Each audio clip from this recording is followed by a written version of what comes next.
And welcome to the April 4th, 2016 Long Meadow Select Board meeting. We'll start with the Pledge of Allegiance. I pledge allegiance to the flag of the United States of America and to the republic for which it stands, one nation, under God, indivisible, with liberty and justice for all.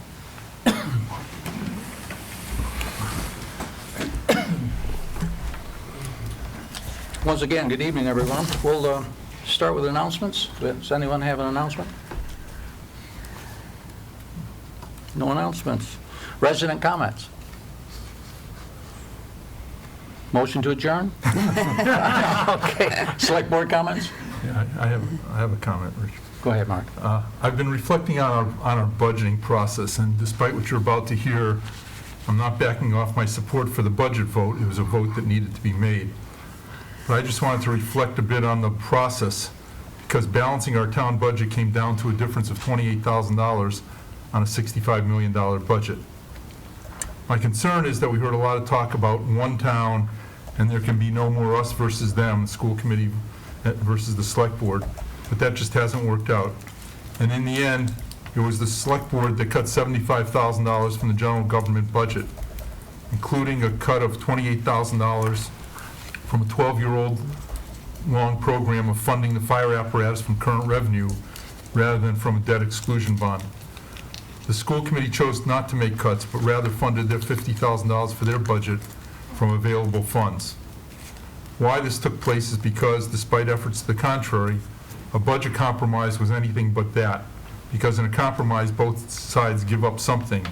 And in this case, the only thing given up were select board policies on OPEB, capital funding, and funding of a future fire truck. So if we're going to talk the talk of one town, then we need to walk the walk as well. And in the past 4 weeks, the select board, we went back and counted, met 10 times to speak about the budget, either as the only or the main topic of our meeting. A total of, I would say, at least 25 hours. You know, we reviewed, we made some changes, we added some things, deleted some things, and took a close look at the town budget.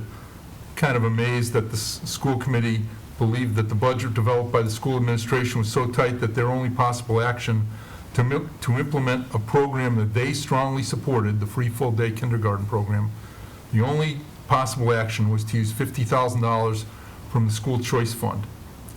Unlike the select board, who had to decide this month where the cuts needed to come from, and we took it from a fire department funding, truck funding, the school committee has 14 months to identify where money might come from. 14 months where they can see what other income materializes. 14 months to see which teachers retire and free up salary funds. And 14 months to absorb all the other changes made every year in the school budget after town meeting. All the school committee had to do at this time was make a commitment to reduce their general fund revenue by $28,000, maybe as much as $75,000.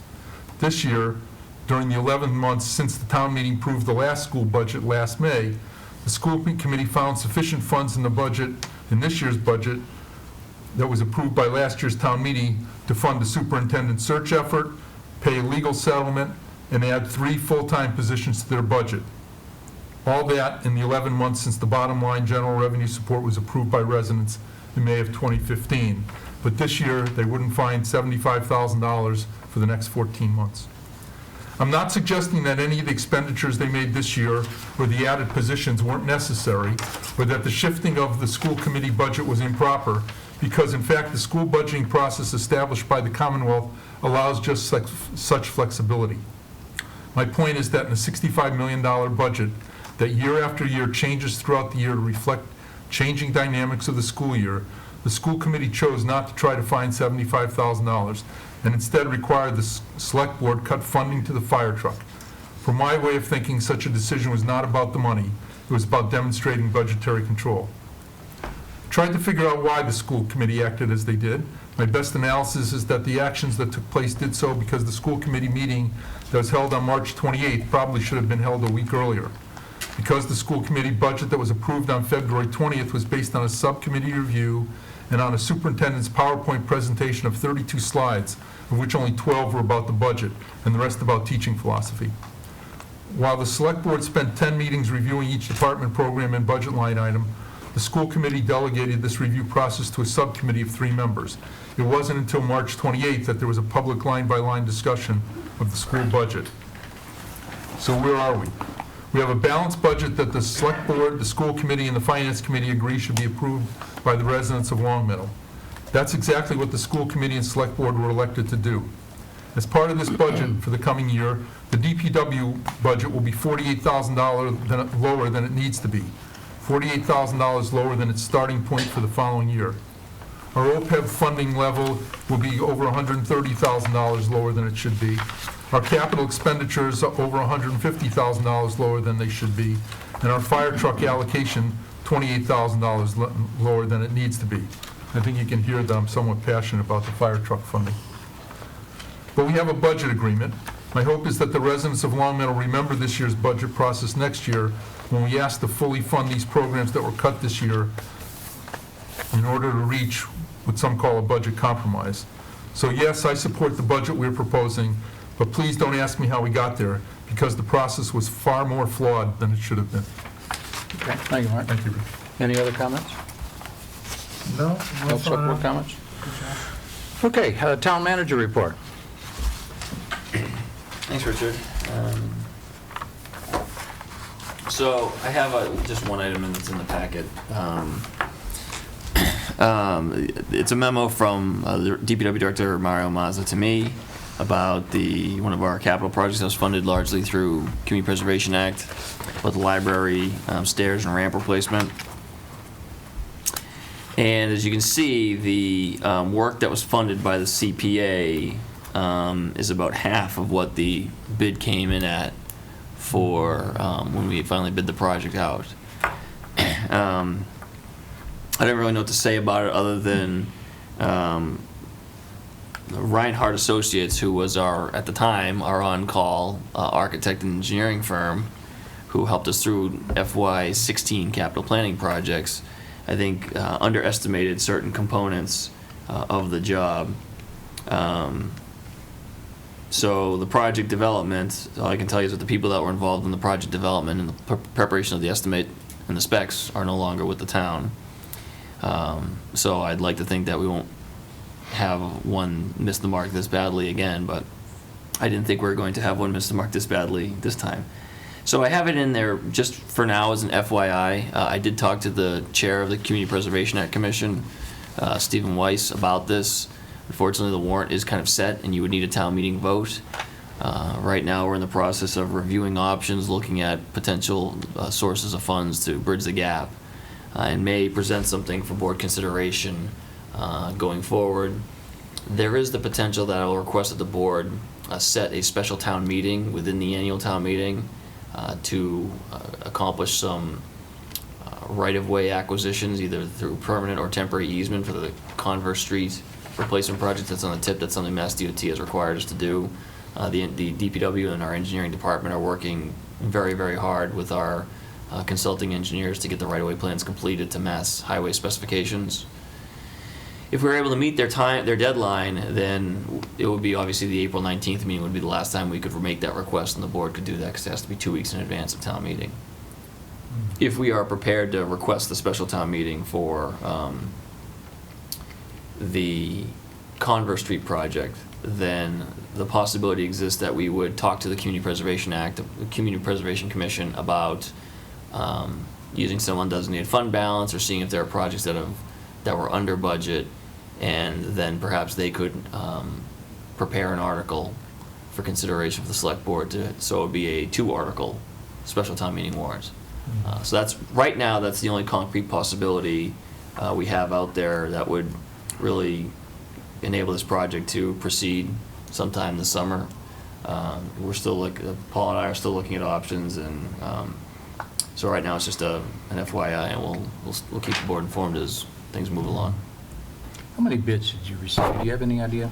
I think I don't have the bid package in front of me, but it was more than one. Okay. Okay, I just, when we look at that ramp project, have we also looked at perhaps doing a lift? Because, if there's that much of a discrepancy between what the estimates were and what the price is now, maybe it would be something that else, that would be It could work, I don't know. I mean, did they look at it all before? Like, I think we were, I don't know that a lift would fit in that space. We've really focused on having a ramp. It's because it's not just the patrons, it's the library, like building carts and like book carts and things like that. So book carts could go on a ramp if you had the right kind of ramp. and You I might don't know need to if cover the it. ADA requires a ramp, especially outside. I think you'd probably have some issues with the lift outside the building. Mhm. So, and I don't know how much they are, but we did not do that, but I think we were just focused on a ramp, and I don't know if that's a requirement of the building code or not, but that's where our focus has been, in fact, a heated ramp. So I think that the scope of the project and the concept was sound. It is definitely needed. And the project also included the sidewalks around the ramp, which are, if you've been out there, the sidewalks and curbs are in terrible condition. And then another component of it was replace the entire driveway, kind of a full depth reconstruction, because a mill and overlay isn't going to work there. The driveway probably was not constructed well when it was done. The good news is, I suppose, that was estimated at $90,000 and it came in at $63,600. So we were way under budget on that one, but the overall project has a significant deficit. So just wanted to put this on your radar screen and let you know that we're trying to figure it out. Another aspect, another CPA project we're trying to finish up is the tennis courts. Obviously, we're working on resolving an issue with the push buttons that control the lights, and we've talked about that in the past. The infrastructure to put those in was not installed somehow when we did the courts. So right now we're working with the contractor to find out why they weren't installed and get those put in as well. And our goal is to have everything completely finished so the courts are 100% operational for the grand opening, which I think is on the 30th. I know they were working on the bubbler, the water line and the drain for the bubbler, so I know that's been going on as well. I've seen people, well, not today, but I've seen people out there. The lights for now are going to be controlled by the DPW, and basically on the nights where it looks like the weather's going to be okay for playing tennis, they'll turn them on from 7 to 10 or 6 to 10, and if it's a day like today, they'll leave them off. Go ahead. Stephen, is there any way of, and I understand the desire of doing the repaving with the sidewalks and but is there any way of doing the repaving separately? Because so much of that is around, behind, and so is there any reason we wouldn't go ahead and do that? I mean, there's the area in front of the stairs, might understand, but there's so much of it, and the real bad part, in my opinion, is on the north side of the library anyways. It's terrible. The reason why you wouldn't do that is because you wouldn't want to put down new asphalt and then go in and do this construction project. It's a pretty invasive project to do the stairs and the ramp, and it would be pretty damaging to the driveway if we redid it. So I don't think you could just do. You can separate the two, but to do the driveway first you'd ruin that section of it where we're doing the ramp project. Yeah, I agree. You wouldn't want to take that order. I mean, you're going to get a cement truck in there, and it's going to be pretty heavy duty equipment. You could destroy the mat unless it's pulled up and brought up. Stephen, of course, I registers pretty hard with me that we've had this money out there for over a year. I know you lost your engineer. I guess the only thing that I find very disappointing is this came in after CPC could have corrected it. I have to share my feelings on that. This is an utter shame.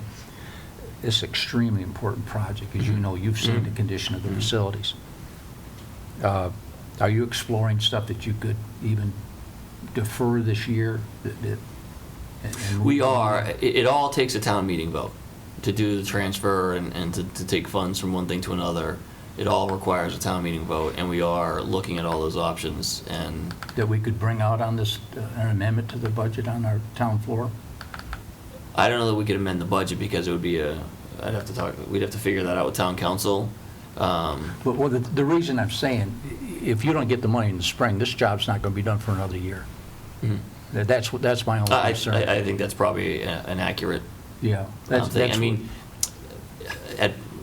if we're not able to get something together for a special town meeting within the annual town meeting, then you're looking at the fall town meeting. Because we could look at the deferral of a dump truck and pick it up in the fall. I don't think we have any capital projects though that are related to the library project we had one, we could amend it, the amount on the floor, but this would be creating a whole new scope within that capital article. The one thing we do have is we have the community house retaining wall project that's been funded that has not gone forward either. And I think we're going to have the same issues on bids on that too. Was that, yeah, they was about 100. But these are, again, but this is all, the reason why I would say the board should hold off is this is the CPA's project technically. And we want the CPA to kind of at least have a chance to deliberate how they want to approach it. Can CPA correct it? They could, they have some undesignated funds. I mean, could they correct it by the spring, by this meeting? Unfortunately, I think the way that their motions are written, it's not a greater of us or sum. Yeah. It is $1 value. They could, We need to maybe correct that in the future, so because of these yeah, things. they could meet and take a vote to either add undesignated funds or move something around, and then present that to the board, and then, again, in advance of our April 19th meeting, and then if we are going to do a special town meeting, and we could still do a special town meeting within the town meeting just for this, if we really wanted to, there's really no... Right. So it could be handled that way. Again, that's, Paul and I have talked about it, there's not a lot of tools in the toolbox to address this in a timely manner because of the fact it's CPA and the restrictive nature of the warrant articles. Right. But we are going to explore everything we can. I'm disappointed. To be honest with you, we held off a little bit through the winter, as you know, Karen Kappenman had an extended absence for sick leave, and I think there was some concern that this project would be going on while she was absent and the library was a little short-handed, and so we said, well, we'll. And part of this is a parking mitigation plan, and parking and access mitigation plan while the construction's going on. And we thought the timing of it would be better to do it in this summer, when it's less busy for them. So the timing, we pushed the timeline off intentionally for a few, I think, valid reasons, not thinking we were going to miss the mark so badly on the quotes. And obviously now that our choices made on the timeline now put us in a bad spot. But at the time, we were trying to make the decisions that made it best for the project, but also the library staff and the library patrons. Okay. Mm-hmm. Well, I think everybody's aware of the importance of this one. Yeah. And the It's time limits. disappointing. If we don't hit this spring, it's shot for another year, and that place is falling apart. Mm-hmm. I'm disappointed too. Yeah. Go ahead, Marie. Sort of piggybacking on what Tom said, maybe if you could look at it outside the box and see, is there some other place to really put the ramp that might be actually a better ramp, because that's an awful long ramp to come up and the steep angle. So look at other parts of the building, maybe on the other side or the back, and because that seems like a lot of money to come in to make Marie, those changes. And if we're going to be looking at those The problem you've changes. got, Marie, is you can't re-engineer it. If Yeah. you re-engineer it, you're another year, you're shot. Yeah, easily You can't another. use We the can do bid, that, but it's falls easily another wrong. year. And Yeah. the other thing is, ADA really wants people coming in the front door, Right. not the back door. Well, you'd shoot the whole project for a year if you try to redesign. Yeah. Yeah. Yeah, I mean, even if you said, let's go for a lift and make it cheaper, Yeah, it's easily a year to get that Yeah. done. yeah, yeah. Like I said, I think the scope, was reviewed by everyone. The library looked at, they asked for this money 3 years in a row. It's really what they feel works best for to serve their patrons. So I think the scope is sound. It was our estimate that And was. this engineering firm is no longer helping us. No, neither the town engineer that developed it nor the engineering firm are with the town anymore. Well, I'm more concerned about the one, I guess the engineering firm did the estimate, didn't they? It was a combination of things. Okay. Because I could, no more sense. Yeah. It goes downhill from here. Yeah, like I said, there's no real excuses or anything other than to say that, we realized, you signed contracts with consultants and things like that for a fiscal year, and we realized throughout the course of the fiscal year that perhaps we could have better options for services, and that's why we have new consulting engineers and architects. Yeah.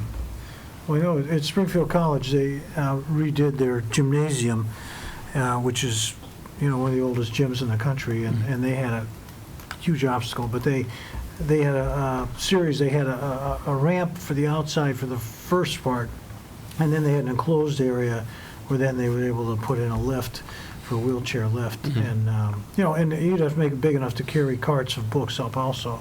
But, I know everyone I've talked to who's looked at ramps, it's always a difficult, challenging project, you know, they're like, so, you know, I guess Okay. that's the way it is. What else, Stephen?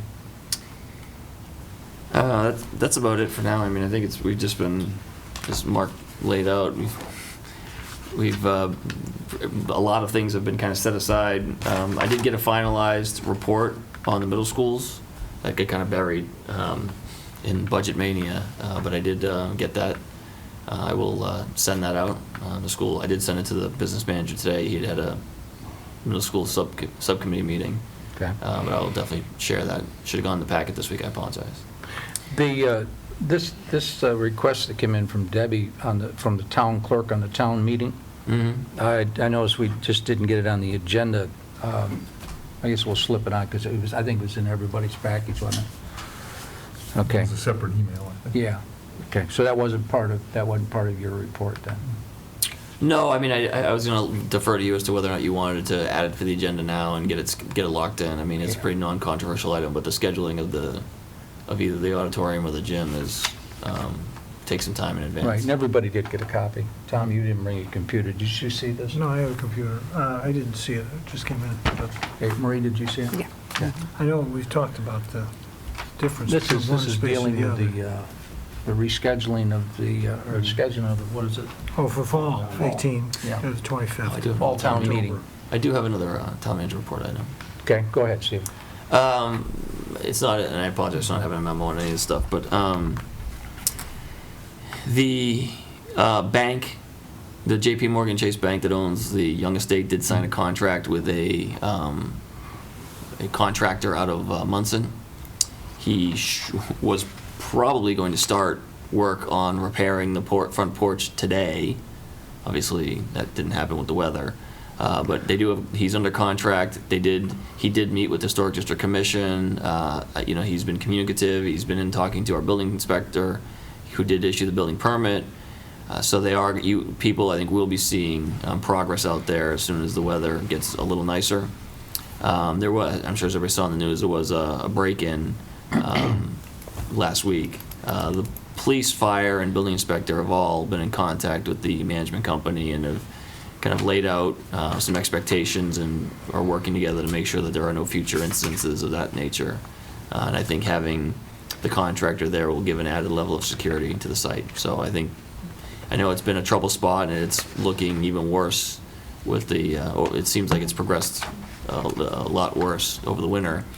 But like I said, I think you'll start seeing forward progress in the very near future. Okay. All two? All through. Good. Any of the select board members have any comments for Stephen? Okay. Now, we had old business. We got some minutes. Can I get a motion to approve the March 21st minutes? I'll move we approve the March 21st minutes. You second? Second.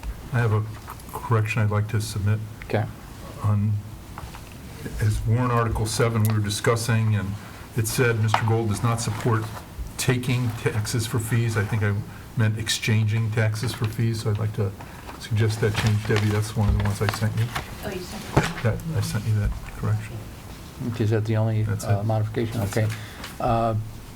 We have a motion and a second. All in favor of the minutes as amended by Mr. Gold? Aye. All opposed?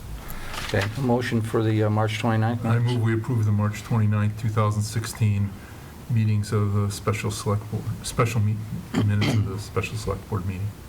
A Second. Okay. Any discussion? Yeah, I had a couple of comments, and I can go through them, but Debbie, I also sent these to you, so you have them. In the discussion about the budget, it had said the school committee amended the budget to include retained earnings balance of $50,000 from the school choice reserve account, $48,000 from the parking lot fund, the school retained earnings and $48,000 from the parking lot fund. I think it should be stated, the school committee amended their budget to include a retained earnings balance of $50,000 from the school choice reserve and allow the town to charge up to $48,000 of permitted DPW maintenance services to the parking lot fund, whose balance is $48,000.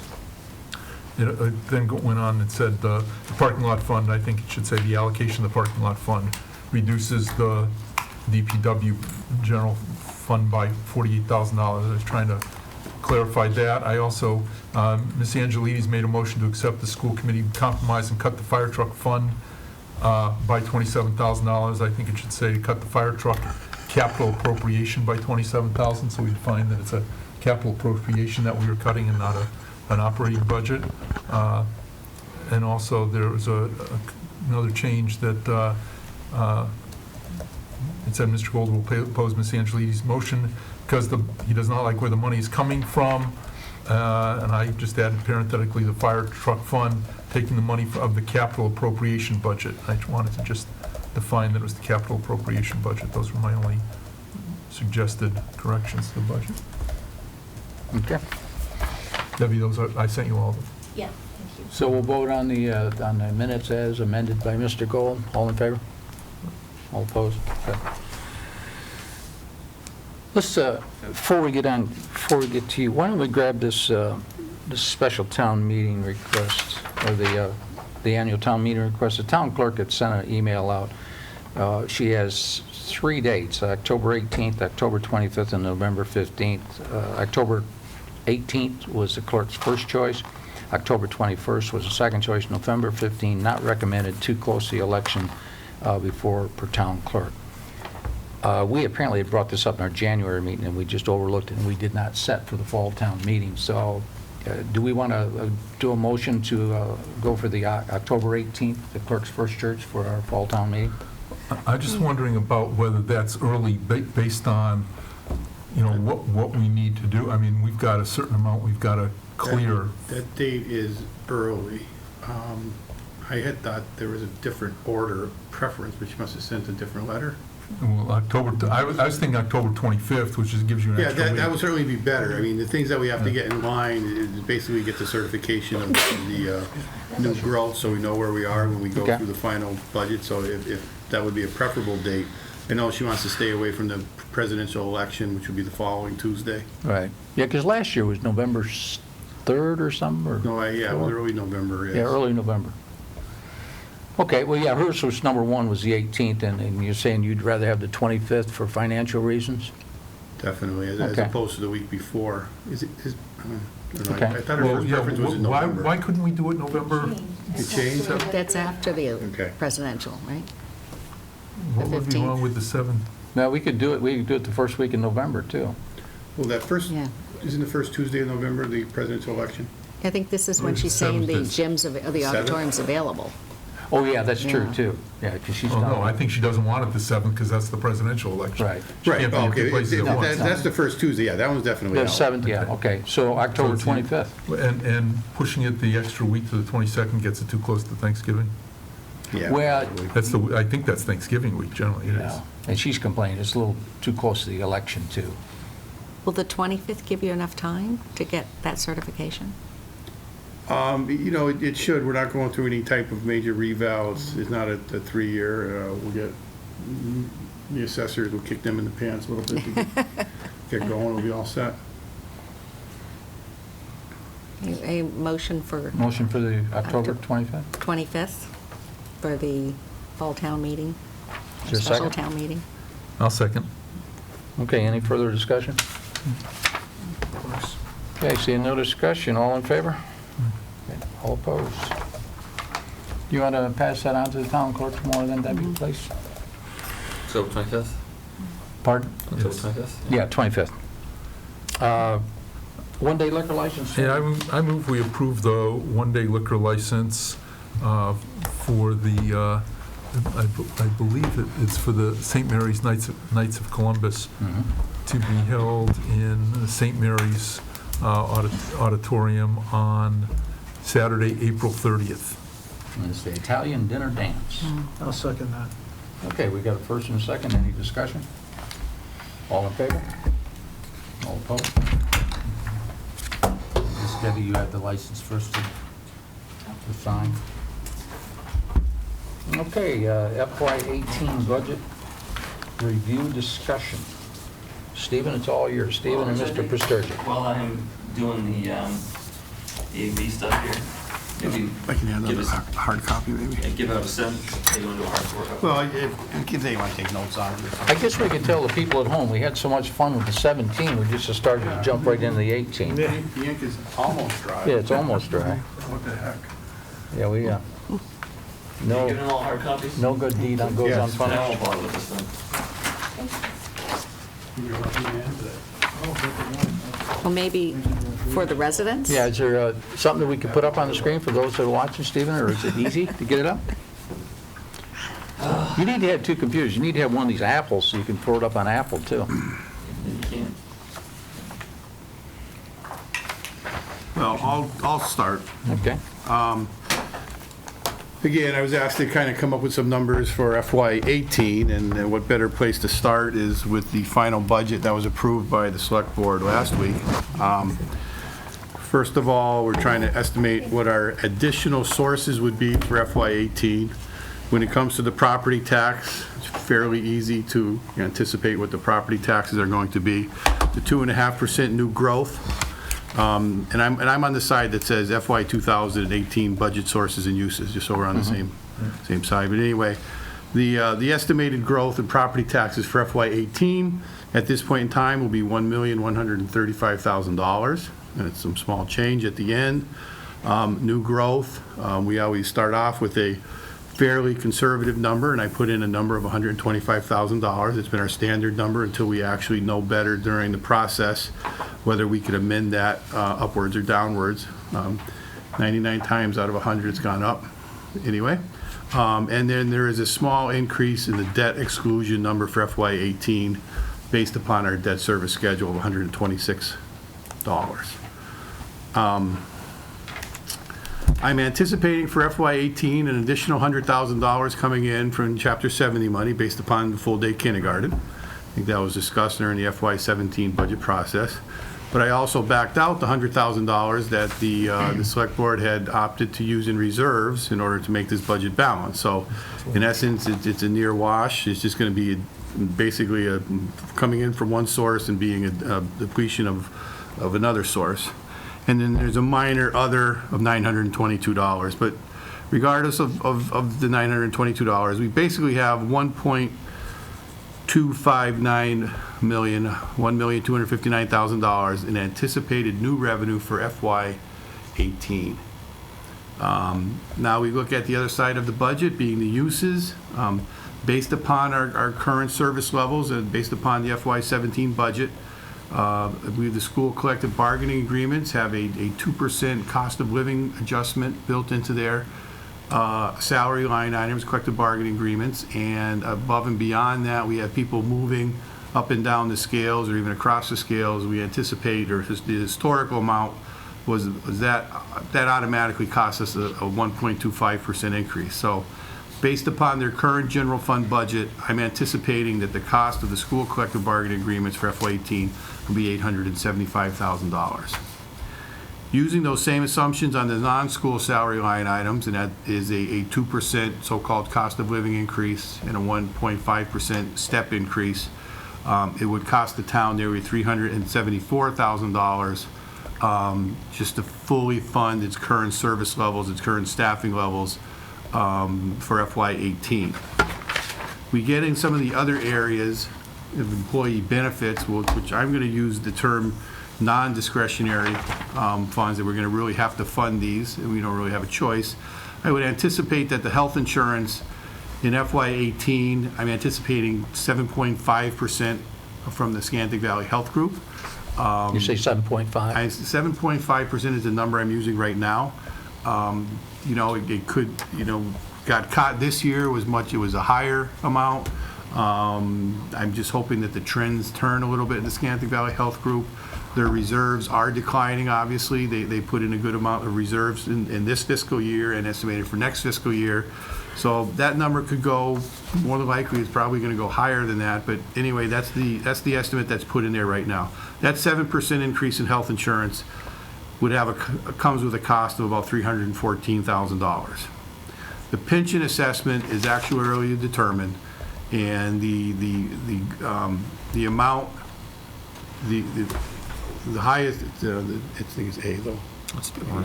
Yeah. Slide it. Okay. The highest amount that the full pension assessment can go up is 8%. And if our assessment, if the town of Long Meadow's assessment went up 8%, that would cost the town an additional $227,000. Above and beyond that, I continue to foresee additional increases in our liability insurance. Speaking with our carrier just recently, I know that we're going to get a bump in FY17 because our workers' comp experience modification just went above 1. When it goes above 1, you are then hit with a surcharge, and we put in $30,000. FY17 amounts are yet to be determined. Somewhat of the good news is we historically have been with Maya. I do have somebody else looking at the insurance package. They wanted to come in and look at it, and they did a number of years ago come back in with a near comparable package proposal. But anyway, I think it puts Maya in a position of really tightening up their estimates. So we'll see what happens. A bid opening on I think it's May 5th to see what those packages bring in. Also, Medicare mainly, the other $17,000 that would be applicable to an increase for FY18. That's basically a function of salaries going up by the first 2 line items under uses. The town matches 1.45% of the employees' Medicare taxes.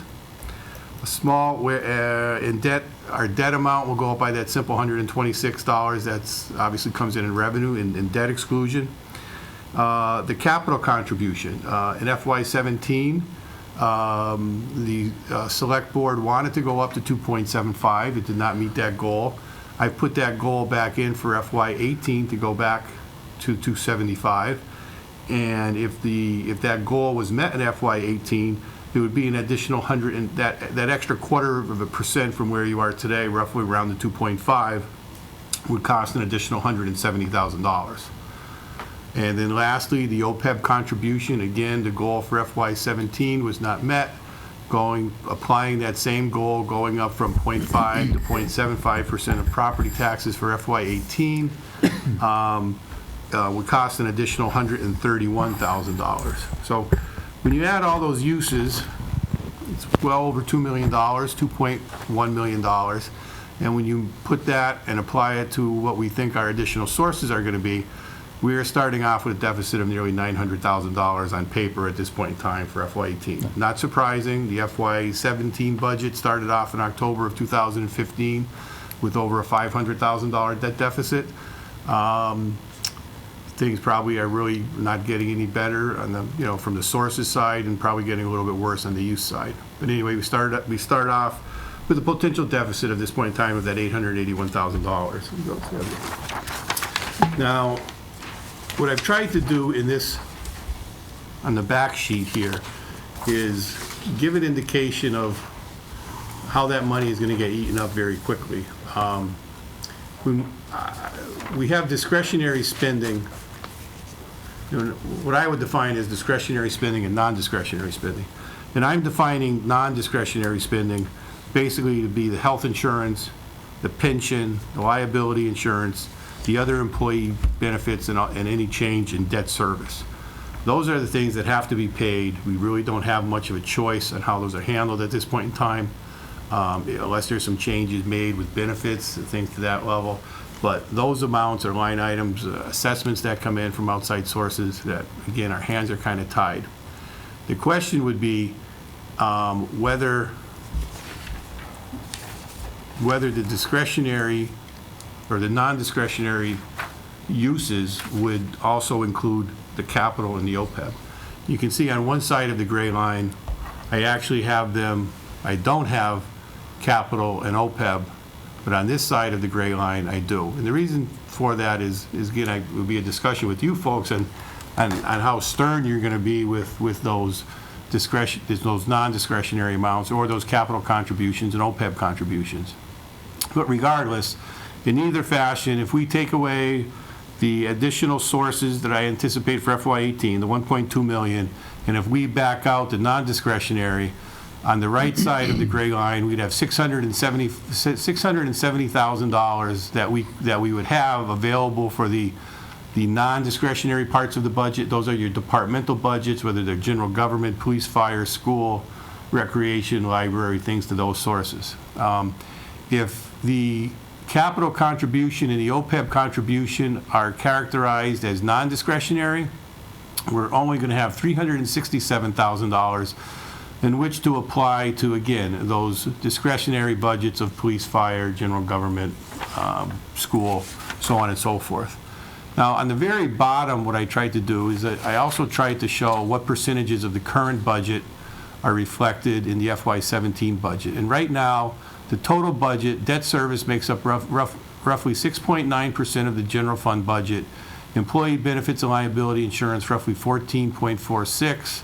The school budget is 57.36, and then the non-school basically takes up 21.28%. But if I back out again, what I'm saying are non-discretionary uses, those being the debt service and the employee benefits, again, we'd be looking at the right-hand side of the gray line. The school department and non-school budgets are $33,153,000 and $12,301,000 respectively. And if I proportionalize those, it's roughly almost 73% school, 27% town.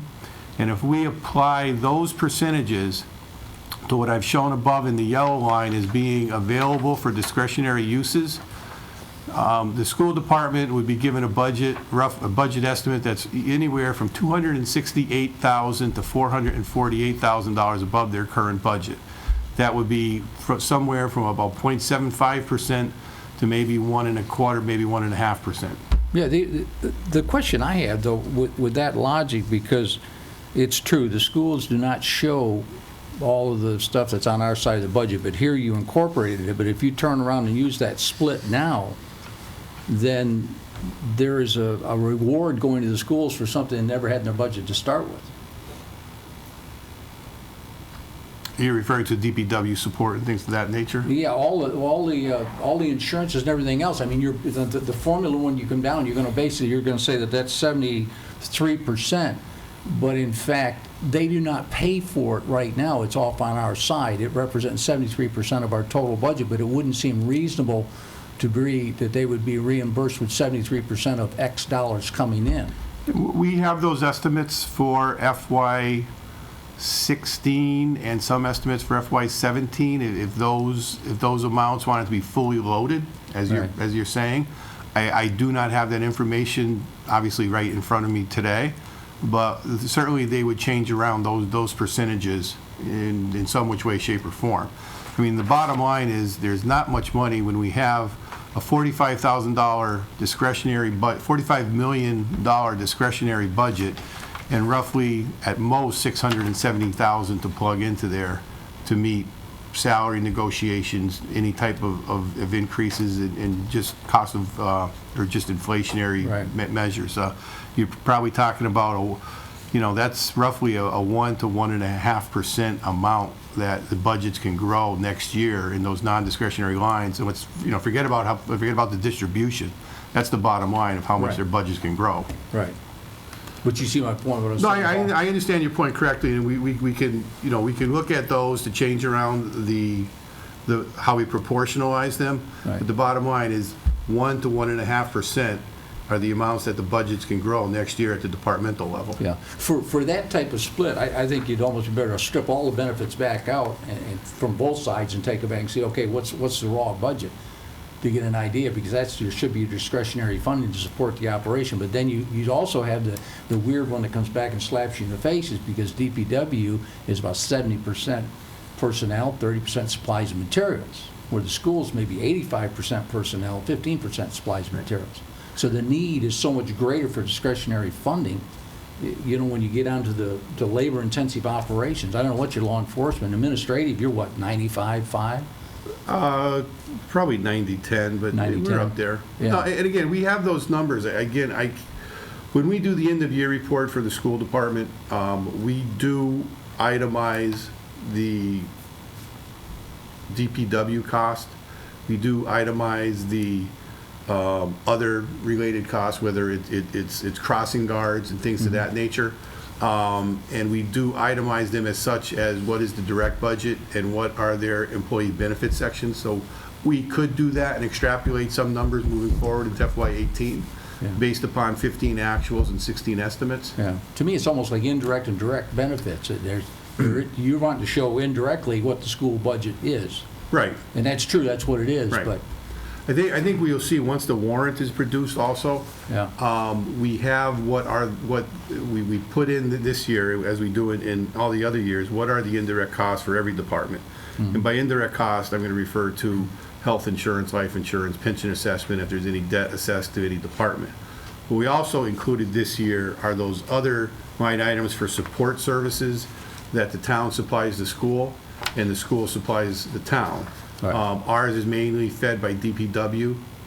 You have some other costs that are associated that the town picks up, whether it's charter assessments, school choice assessments, whether it's the average administrative cost that we provide them through the general government section. Certainly, we run their payroll. We do some of their personnel matters.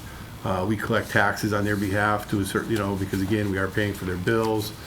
We have those numbers.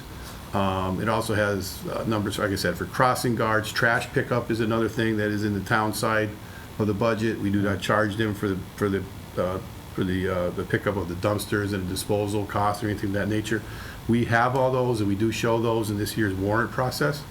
And there are probably a few other things. I mean, we don't have an agreement yet on the resource officer on how to account for that. But we do have the bulk of those major costs, and they will be shown in the warrant this year. The support that they supply us is mainly on the IT side, and we do have that amount listed also. On that original, go ahead, Mark. Yeah, I just want to make sure I understand this quote. What we're saying is that, first look, discretionary funds are somewhere between $367,000 and $670,000. Correct. And if we take those amounts of money and we distribute them between school and non-school, we'll just look at the non-school, which we're responsible for, there's somewhere between $100,000 and $181,000 of increased funds available. And we believe that we already have $374,000 worth of wages, which would to cover using $181,000. Correct. So if that's true, and we really take this through its conclusion, not trying to panic anybody, my sense would be that some of this stuff changes because there's going to be fewer people here. Some of that would go down, but at the same time, in the very first year, I don't have any increases for unemployment cost. Okay, So right. while you do save, you will save Okay. long-term on employee benefits, mainly with the pension assessment, a year, 2 or so, but directly the health insurance, you will save, but that first year, obviously there's a $20,000 bill potentially for every person that's unemployed. Those type of coverages don't cover initially the unemployment costs, but over time, certainly they would. And I guess the question I would have, and since we can only control the non-school side, is, if we're looking forward, is there an opportunity to say now, maybe we should be thinking about offering an early retirement incentive to people, such that the incentive we'd give them plus the salary we pay somebody new would be less than the salary and benefits we'd pay them going forward.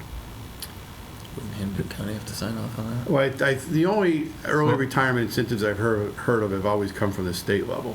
Right, but We wouldn't be able to affect. we can't affect the retirement pension, but Right. we could offer them a lump sum payment, for True. example. That would, like I said, where the amount we'd offer them would be something in between what they'd be making and what the replacement person would be making. Right, you assuming could have we something like replace that position. internally, but we would not But be able. we can't take somebody who's not eligible for retirement and make them eligible for retirement. Right, or even if they are eligible, bump it up somehow. You would have, you would have very little effect on doing that. Okay. Yeah, because I agree. I mean, the only way to really make an impact on this would be to change our staffing, because that's the most expensive part of this budget, and that's not easily done. So, Mark, that is something I think we should talk more about. But I would support Richard's idea about, accurately describing the differences in costs. Because it kind of sounds like, you know, a teenager who buys a car for $2,000 and says, you know, I'm all set. And then the parents are picking up, you know, all the maintenance and the oil changes and the repairs and the parking fees with park at the high school, and you know, and Sound probably like you've been gas through too. it, Tom. And probably gas also, you know. And I think that, you know, if you don't give them an accurate picture of all the costs involved, they'll think, you know, $2,000 for a car is a great deal, and I can drive that for a long time. And in reality, you know, we're, you know, this budget, you know, starting out with this kind of a deficit, you know, saying, you know, is, I know it's typical, but I mean, I think that I agree with Richard that if we could give the school board a more accurate picture of exactly the costs, I don't know if that helps. Yeah, no, that's fine. We could work on it. Again, the bottom line is, it's no more than a 1.5% increase to their direct budget next year. However we distribute that 1.5% amount, you can do it any which way here, but the bottom line is the 1.5% of those non-discretionary departments. Well, And- we had discussed that this year, and they came up with 3%, right? The school department? Yeah, they were well over, I think, 3-point-something%. 3.5%. 3.5%. So again, it's, So 1.5% doesn't seem to resound very much with that. Well, the one thing I'll say, if I may, is that, you know, to Mark's earlier comments, you know, I think there's the difference between what the schools ended up cutting from their budget or throwing in, if not even a cut, because some of it was one-time money, and potential cuts that were identified. I think we saw that potential cuts that could have offset some of the increase in cost or the loss of revenues from the kindergarten tuition were identified. They just were not chosen as a policy matter by the school committee. That's like I said, I don't think that's not to say that, you know, the budget is not a good compromise or anything like that. It just is just an accurate, you know, keeping of the score of what happened. And that's why, in the context of what we're doing tonight, is to say, you know, we went through the budget process. It was long. I don't think anybody's truly happy with the product we got, except for those who are advocating for free kindergarten. And I guess in the context of the select board and the school committee, it's, you know, if both parties walk away from a deal not feeling great, then sometimes that's a good deal. But there were some challenging decisions to be made and some challenging decisions made. And I think when we talked about it internally, we thought we'd been saying, if you do it this way, it's going to make next year even more difficult. And we wanted to kind of put that in sharper focus right now, because I think the effort to begin planning to make sure we avoid something much more painful than we went through this year needs to start today. One of the things that I've talked to Paul about is I'm familiar with some other communities that do a straight ahead percentage each year for the general government versus the schools. And that's a concept. So basically, whatever the revenues come in at, the percentage is fixed, where the schools get, 58% and the town gets 42%. And I think that that's something that we should look into, because if you have that kind of set, even as a bylaw, then there doesn't need to be kind of conflict and negotiating, haggling, whatever the town needs to do to get under its 42%, and whatever the schools need to do to get under its 42%. Now, of course, notwithstanding debt service benefits, things like that. You just have to make it happen.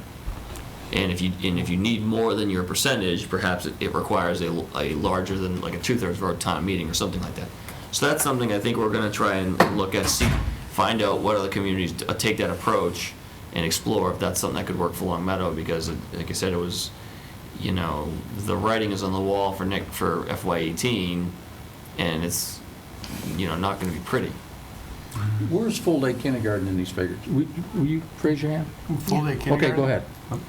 I have a question. If we only go up to 2%, because you're taking it up to the full 2.5, what's a I'm half taking a up to- percent worth? Right. That other 0.5%, the 1/4% in FY17 was 110,000. So if you're only taking it up to 2. to 2, you'd be talking about another $225,000 roughly. So it'd be about 225 below that figure and dropping it closer to almost $1 million on Giving your. about $140,000 to increase discretionary funding. Well, wait, no. And so that's my question number one, because I think we still have to have that as a goal, is number one. Number two is, I think this really faces that we've got to increase revenues. I know we're talking about cutting and balancing our cuts, but I still think we got to start bringing it under the 2.5%. We have to start seriously talking about development. And I know this was brought up a year ago. I think it was May that you had that special meeting, and we brought it up about Pioneer Valley Planning Commission. I'm looking at the water tower property. When are we going to get serious about developing the water tower property so that all of this is not falling on the residents? Because we're hitting the wall, and we're hitting the, what year is it, Richard, you're saying we're going to hit the limit? I was 220? 2 or 223 roughly, Yeah. depending on certain factors. So we got to pull back, and we got to find revenue. And I know that it's really hasn't been touted very much, but you've saved us a couple of years between that renegotiation of the wireless tower. That brought in extra money. Scantic Valley saved us last year, going to 0. We have to start planning for revenue. And we can't just look at cuts, because of course, we tell the school committee, we tell you, we've got to find a new way of delivering services. We can't keep continuing delivering services the way we did in the 1800s. We got to find a new way of doing it, but we also need revenue. And we have to, I don't know how we go about getting to the next step, but there is property in town, and we have to start moving on it. I mean, also the DPW. How long have you been talking about the solar complex down there? That's 7 years. 7 years, that's huge money.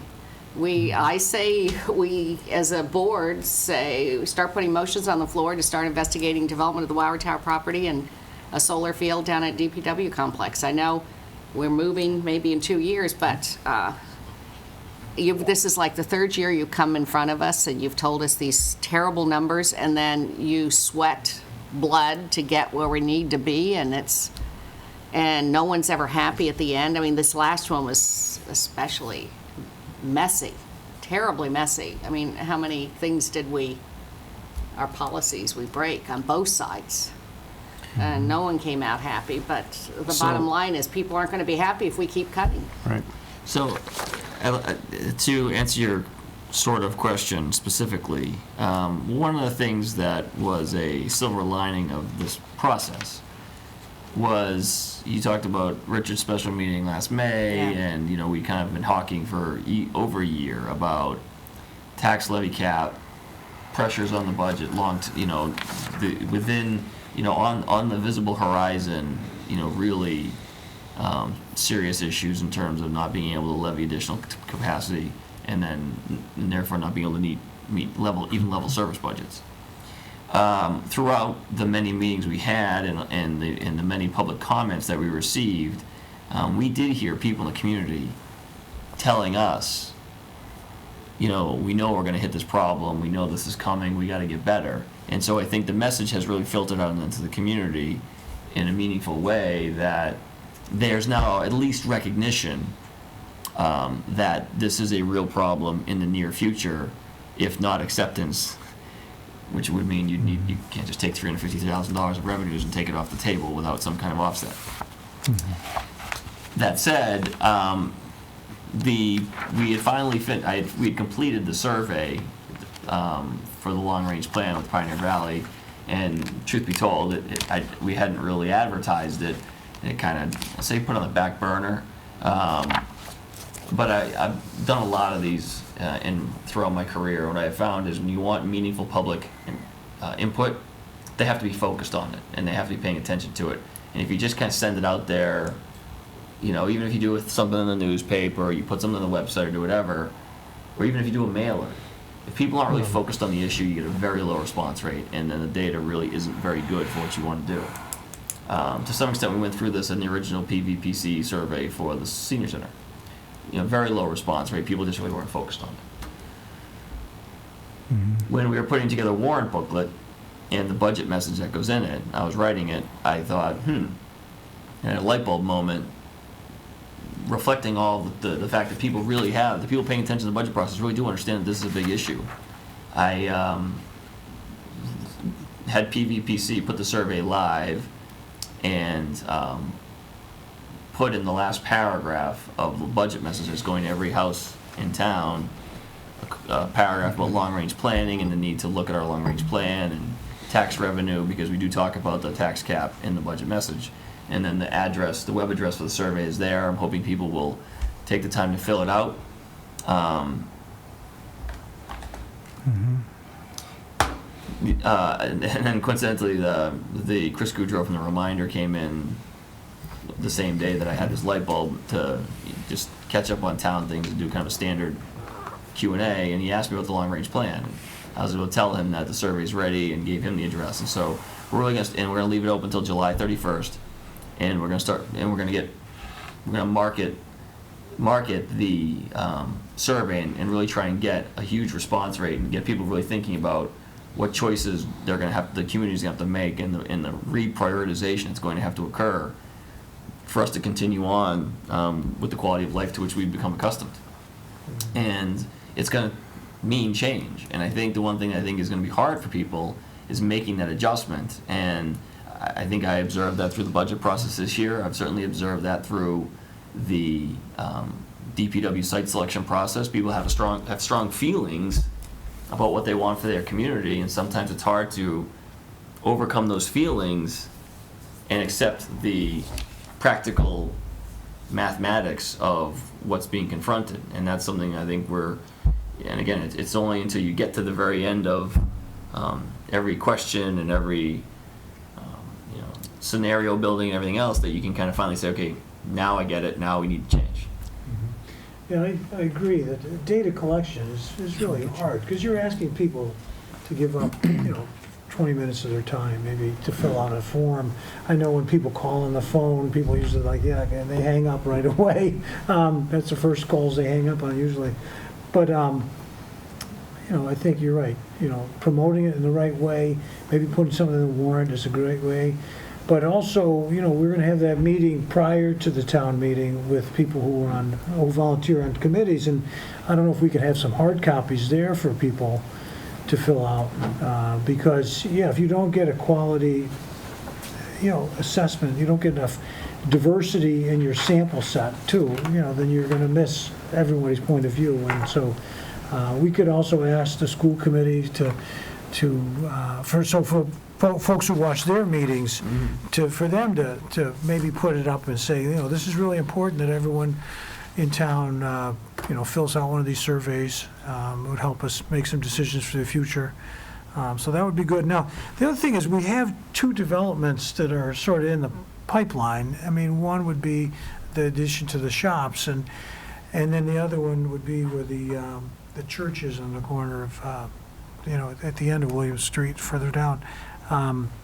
Or maybe even three, because then someone bought the synagogue at the end, at the very end. So there's but when we look at our estimates, I mean, do we know what the shop, if they do the addition there, what it would bring in terms of increased tax revenue?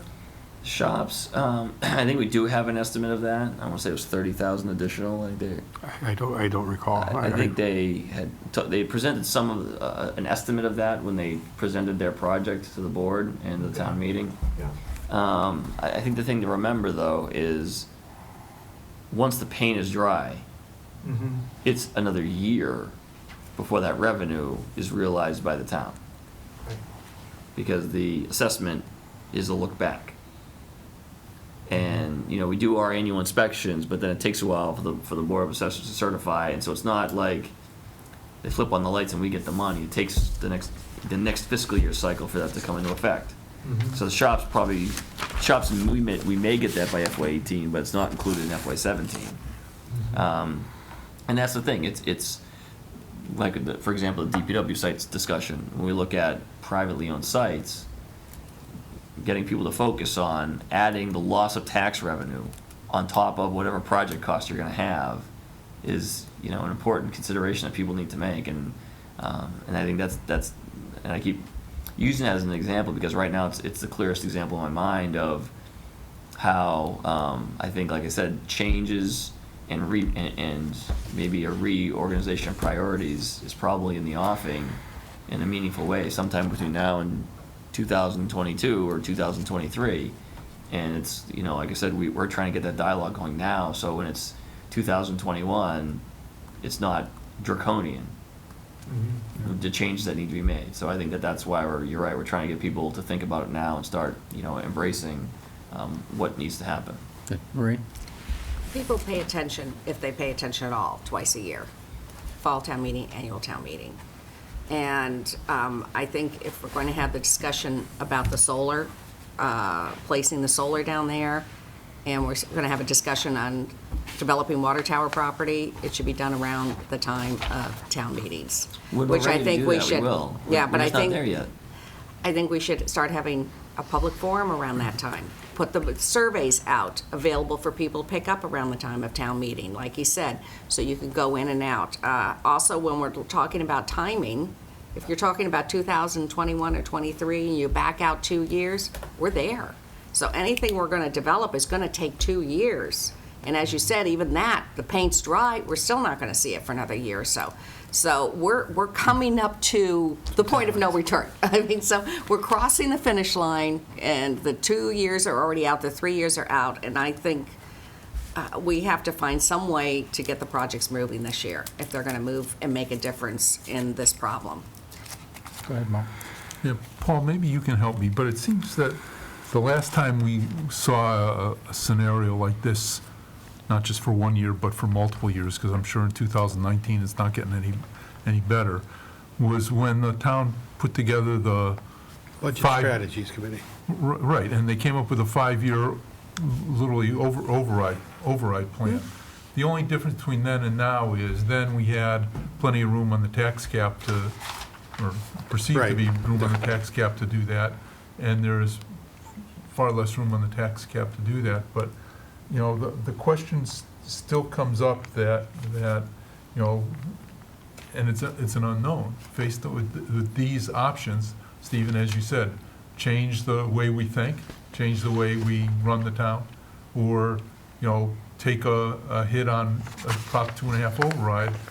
I don't know which way things would go. I think that 2.5 override wouldn't go very far, but I've been wrong before, and I think those options need to go before the town people at some point, because it is a serious question. The problem right now is we have this issue of a tax levy cap that we're facing, and I go back to my opinion that we ought to work to remove that artificial barrier.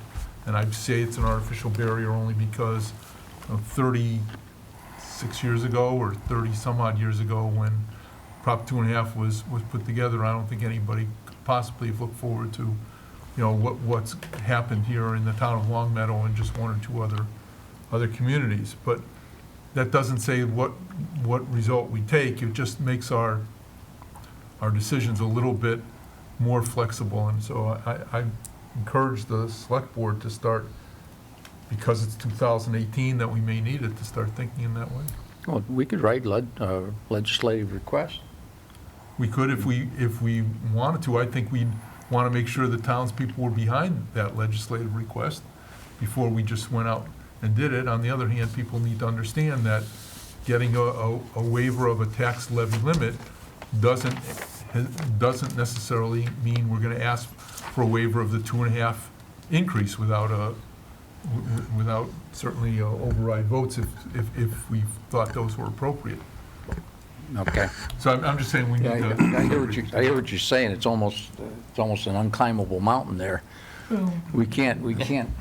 The trouble is, you go to the legislature and say, "Hey, take a vote to allow us to increase taxes more." And I don't even know how it would be done. I think you're right, Mark, in that we ought to figure out if there's a way to do it on a similar track, but still be planning as if it's not doable. Right, and I think the wording I'd use is take a vote to allow us to continue to raise taxes at 2.5%, like every other community's is able to do, and we're in this crazy position where we can't. But We're not asking to do anything every other community can't do. It's saying, can we continue to do what everybody else can continue to do? Well, we excuse me, tiptoed around it, you know, as you read earlier, we took a gigantic step backwards on this year's budget. You can't say we moved forward, we went backwards, and that's been my problem all along. And not only Select Board, School Committee went backwards too, on where they chose to take funds. They're taking them out of rainy day funds like we're taking them out to balance a budget, and both approaches were wrong. And we knew, this document here, we knew it's going to get worse this year, this coming year, than last year. Because, I mean, we basically went and broke into a piggy bank and stole money out of it. And I don't know who we're trying to kid, because that's why I asked you, where's the school program next year on the full-day kindergarten? It's actually, it's built into the school number of $33,153,000. Okay, so it's already built in, and then we're suddenly 800 and some thousand dollars down instead of 500 the way we were before. So it's surprise, right? The trend is going to go exactly the same way if we carried it out another year, 2 years, 5 years. I've said that all along. It's not going to get any better. We get hit with larger increases in employee benefits than the 2.5% can keep up with. And unless we get back down to a period of, I hate to say it to my fellow employees, but get back down to a position of 0 or 1% on our salaries when we're renegotiating, we're going to be in deep trouble soon. Well, we just picked up that $300,000. I mean, it's come rearing right back out of the woodwork, and you knew it would. We said it would before we did it, and there it is. And now we got to fight that this year. So who are we going to rob this year? I think we already robbed everybody in FY17. Yeah, but we have plenty of time to figure out who we're going to rob in We also 18. robbed by a bunch of 5-year-olds. Maybe we'll be more selective on who we rob this coming time, but we're going to be robbing somebody. Let me, Richard, I think the point of this is not as much to cast a shadow over the FY17 budget that's going in the warrant. I think everyone's been honest and straightforward, both the school committee and the select board. The school administration and your town administration have been honest about some of the compromises that had to be made to get there, but we got there. And, I think everyone agreed with the merits of full-day kindergarten, or if you believe in the merits of full-day kindergarten, I think we wanted to at least help the schools achieve what they had declared was their #1 policy goal for the coming year. Okay, well, let me correct one thing. It wasn't full-day kindergarten, it was free full-day kindergarten. Free full-day kindergarten, Okay, that's let's correct. make that clarification Yes. well known. The free full-day kindergarten. And so, the budget got done, some less than great choices had to be made to get there, and, I think you're right, I think the intent is for both groups of elected officials to go to town meeting and hope that town meeting will acknowledge the great difficulty with which the budget was achieved. So, again, and I said this before the meeting, I think the point of having this discussion tonight is to show the people at home that we recognize that it was really difficult. We recognize some of the unfavorable choices that we had to make, and we are starting today to look ahead to FY18 to make sure we don't put ourselves in that position again, and really look at not only the bigger picture, but also the little picture about ways we may need to change what we're doing, and ways to generate revenue, ways to cut costs, and where the budget pressures are going to come from. And I think that the schools are open to this information. It's not intended to scare anyone. I think it's intended to capitalize on the fact that I think the process got the community's attention, and that's what we really needed. That's really a positive takeaway. The community needs to pay attention to what the short-term prognosis is for our ability to generate revenue, and I think now we have their attention, and that's important because that's the only way you're going to get the community to embrace change is by paying attention to what's happening, and that was really the only intent of the conversation. Expenditures are outweighing revenue. This sheet, last year's sheet showed it, this year's sheet showed it. And under again. Prop 2.5, that's likely to always happen. Right. Well, yeah, but if it continues to always happen, then you're going to have to do an override. But then once we hit the $25 That's per right. Well, thousand, maybe we gotta there's hit the no wall, mas. maybe it's like an alcoholic, we're just gonna have to get strung out before we realize what's Well, going on. to go back to Tom's teenager, it's like a teenager selling that $2,000 car to Right. buy concert tickets. At the end, his ears are ringing and the concert's over, now he's got no car. Right, because I think we're kind of kidding ourselves. I mean, Yeah. there's no magic wand, there's no magic beans. You just said 300, I'll give it to you in a minute, Mark. You just gave $300,000, and that's the $300,000 that we just got rid of this year that's coming back next year, and we knew it would. So we're gonna have to fight the same creature at the end of the year, unless something out of the ordinary happens in the budget. But if it does, it's an anomaly. And you know that, Paul. There's no magic revenue source unless we increase revenue or decrease expenditures. And there's no sign that anybody is decreasing expenditures. Thank you, Mark.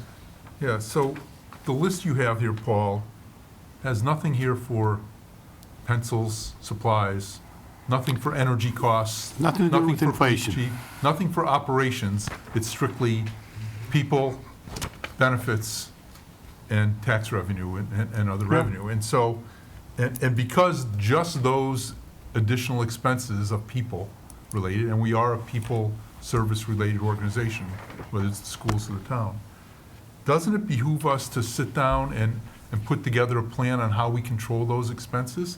And I say that to the select board because I remember having a discussion 6 years ago, 5 years ago, or something in a select board saying, we need to do something about it, and one of the decisions was, we need to get to a year where there's zero increases in town revenues. Maybe the discussion is, let's start talking with our collective bargaining units about, this number and saying, we've got 2.5%. That's all we've got. If your benefits go up because your retirement goes up 8%, something else has to give. Where do you want, to see that revenue go, increased revenue go? Would they rather see it go into their pension plan, or would they rather see it go into medical benefits, or would they rather see it go into direct wages? Because it's pretty clear that long-term, the town can't continue to employ the number of people it does and give wage increases, benefit increases, or medical benefit increases, and pension increases the same way they've been going on. And I think to start having those discussions now may be important. I mean, I remember Ernie Welker was in here saying, negotiate with your bargaining units. I think they need to be included. They're key stakeholders in this deal. I don't know how we go about doing it, but part of it is to understand the issue and help them to understand the issue and realize that, there's either going to be some adjustments in the way we compensate our employees, or there's going to be fewer employees compensated at these rates. I can tell you that, Right? can I respond to Mark? Yeah, quick? sure. You're absolutely right, Mark. I can tell you that because we're in bargaining now, we are having this discussion with our collective bargaining units, the same long-term projection. I mean, I think to some extent, the challenge behind that is the time-honored tradition of we're broke, we can't pay you, and no, you're not, so you should, is played out in virtually every collective bargaining in every municipality. And so because those are kind of tried and true lines, I've tried to break through the normal, it's a tough year, it's a tough year, it's always a tough year for everybody. But I did lay out in the bargaining sessions we've had so far the long-term projection and made the case that this isn't just the normal, it's a tough year. These numbers are real. I mean, Yep. I am making that case when we sit down to bargain, because I do, people, especially people who are younger members of the unit, are going to be the ones that are most affected by this. I think we want, and I think the unions are open to that. I don't think anyone has made any unreasonable demands that I'm aware of. I mean, the town employees do pay attention. Many of them watch the meetings, and so they've heard us talk about this. We talk about it to the department heads at every staff meeting. So we're delivering the message on our end.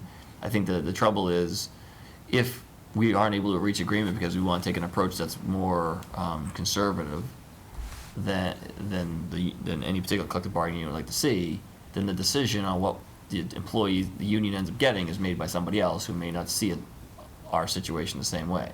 And that's kind of a risk-reward proposition. right, but I'm going to call it the way it is here, Rich, Stephen, okay? So let's say it goes to a JLMC type system or state appeals board or, arbitrator who does, there's just a limit on the money. I mean, we can pay the award, but we'll pay it to fewer people. It comes that, an arbitrator can't require you to go into debt to do it. And we won't go into debt to do it. The state doesn't allow us to. And so, you're right. We can't control the award, but we must control the total amount we spend on these things. Right. I think we're going back to the same thing we were doing before. And what we have to as a board, we have to decide that we have to take a joint, I think, goals with the school committee that we're going to decrease FTEs. Full benefited employees, we have to decrease the numbers here in town. And not only that, we have to look at a different way of when we hire people on what we're really offering in the way of benefits. And if that means we have to go to the state legislature to say we're not paying 50-50 on the retirement health plan for all future employees, we're going to start leasing employees rather than hiring them as full-time benefit, we have to look on some of the ways that the private industry is dealing with this issue, because the numbers are clear. You can't keep 900, 915, 920 people, because the group of the retirees every year is going to get bigger and bigger and bigger, and it's going to be a smaller number that they're sitting on the back of. So we have to change the way we're hiring employees. Now, when it comes to collective bargaining, other towns have already started talking about OPEB. When the schools were talking to the teachers, that should have been part of the conversation, because that is part of their salary. That's important to them. They want their retirement health benefits paid for. So that should be part of the conversation, and it must be part of it because it's going to be more and more important in their minds. Other towns have taken the OPEB thing and they made it an actual trust. We call it a trust, but it has to be, I know we're not supposed to use the word lockbox, where they know it's being put in, that agreement that so much is put in. We have to change what is being discussed in those rooms, and other towns are starting to do it, because we can't keep doing the same thing over and over again and expect a different result, because there's not going to be a different result. And we've said it over and over again in this room, we're coming against the wall. And the wall, once we hit the wall, the people that are going to be hurt are going to be the employees. So they need to be part of that conversation. So I think it's doable. I'm Rosie. And the most we can do as a board, we're the executive board, we have to start setting goals, and we have to try to set into motion a few changes. Maybe pilot programs where we lease employees. Now, town manager has done that to effect in 1 or 2 positions here in town, where you didn't hire a full-time benefited employee, you used other methods, and so far it seems to be working. I think we need to take those successful programs and start expanding on it, so that as a SMART goal, we look and say, okay, last year we had 912 benefited employees. How many do we have this year? How many are we going to have next year? And even if we start moving it down, that's going to decrease our OPEB liability, because it's numbers, it's people. So I think the discussion's been getting stronger and stronger over the past 2 years. Now it's time for this board to start setting into motion ways to start slowly turning the ship away from the wall. And I agree, and I think that, your emphasis would be some of the work that Stephen's done, Yeah. to hire, and then we'd have to look at, will our new superintendent of schools have a similar attitude and be able to look at trimming that budget? Because that would make a big difference, because we could keep trimming one side of the budget and the other side could keep expanding by $875,000 every year. Yeah. And we're not going to be able to keep bailing out the ship. Eventually, it's going to sink. Yeah. I will say, I agree with what you're saying. If you don't have the school committee at the table, along with this discussion, we're not going to make a meaningful dent. That's why it has to be joint goals. It really does. And, I know they're talking about combining the 2 middle schools.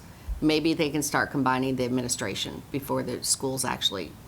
There has to be creative ways for us to start looking at the problem. And our solutions that we're finding starting to work, because we're just beginning them our side, we can share that. And maybe some of the paras will be leased employees rather than hired to full-time benefit.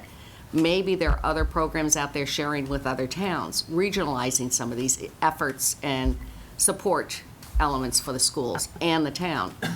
I agree. We need to sit down with the school committee and together try to find some of these solutions. So we need to cut, and we need to talk to the unions in regards to this, but I still say we gotta, at the same time, find revenue. Okay. I agree with one thing, totally. We're hearing a lot more about it. The word is getting out. People are acknowledging the fact that this is real. And I think that was likely to benefit, the most beneficial thing of last year was just keep talking and talking, and now everybody is saying the same thing. Now we got to convert it into action. And that's what Marie's saying too, but the awareness is there. I agree with 100% what you said, Stephen. You have to make the people interested in doing it before they're going to be motivated to do it. And the interest seems to be coming up. Our discussion tonight has been zeroed right back in on this. How are we going to make it? So if people are listening, they know we're serious about it. You know, and it bothers us because we see ourselves getting closer, and we're trying desperately to find a way to get out of it. Marie's got a fantastic ideas, but we need Senator Lesser in our back pocket too. We've got to get help from him if we're going to go to legislation. You know, Mark wants the interest rate. We've got to get his support, see if it's even feasible to get it through.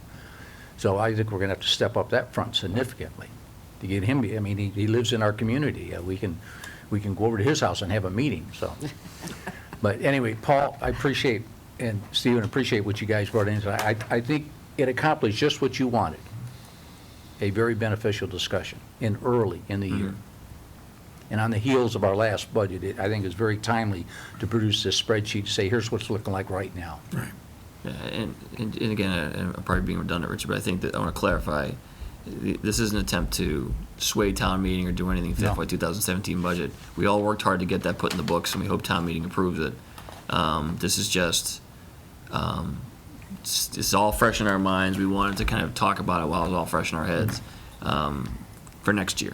Well, it has something to do with the 17 budget. No, nothing at all. Nothing. Nothing at all. It's not post. 17 budget's already taken care of. Yep. Right. And if somebody asks you what 19 or 20 looks like, just add 300,000 in the hole, Yeah, because that's what Just the amount's going to come out to, unless something drastically changes. unless something else comes on top. Right. It could be 500,000. Could be 500 or less, again, unless, something drastically changes on the revenue side with state aid or some new local revenue. Something But has to for the happen most to put part, that given money our back current in. practice and the way that we're being steered, that's the course we're set at. Well, that's why I asked where we're gonna steal it from this year. But we'll find out the end of this year, won't we? Okay, thank you, guys. Anybody have any other questions for him before we let him go? Tom? No, thank you for the presentation. Okay, let's see, agenda. I think we get the bottom of our agenda. I had a report. Okay, go ahead, Mark. Subcommittee report before we go. I'm going to try to make this quick. I reported here previously about the Pioneer Valley Transit Authority considering changes to their paratransit services, and I just want to explain to everybody what that is. It generally affects seniors, but paratransit is the name they use for providing services to people who need special services under the Americans with Disability Act. And the paratransit, which is the dial-a-ride van, is also used by seniors who call for a van ride as part of the senior adult program. But the issue has been that the PVTA has a federal contract requirement that their ADA or paratransit services that they provide must be 95% on time. Because of the number of requests for rides, that service has dipped. It's below 90% at times, but generally averaging around 91, 92%.